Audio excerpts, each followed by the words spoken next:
সম্প্রতি দেশে জ্বালানি তেলের দাম ও সরবরাহকে কেন্দ্র করে লোকেদের মধ্যে ব্যাপক উদ্বেগ তৈরি হয়েছে। অনেক মানুষ মনে করছেন ভবিষ্যতে তেলের দাম আরও বেড়ে যাবে এবং তেলের ঘাটতির মুখে পড়া যাবে, এমন আশঙ্কা দেখা দিয়েছে।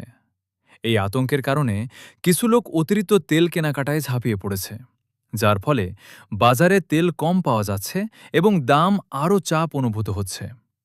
বিশেষজ্ঞরা বলছেন এই ধরনের আচরণ বাজারকে আরও অস্থিতিশীল করতে পারে এবং সরবরাহ বিষয়ে চাপ বাড়াতে পারে।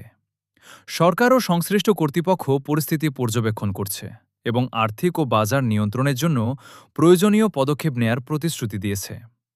সাধারণ মানুষের জন্য বলা হয়েছে যে হঠাৎ আতঙ্কে কেনাকাটা না করে পরিকল্পিতভাবে চাহিদা মেটানো উচিত, যাতে ব্যবসায়িক ও বাজার ব্যবস্থায় অপ্রয়োজনীয় চাপ না পড়ে।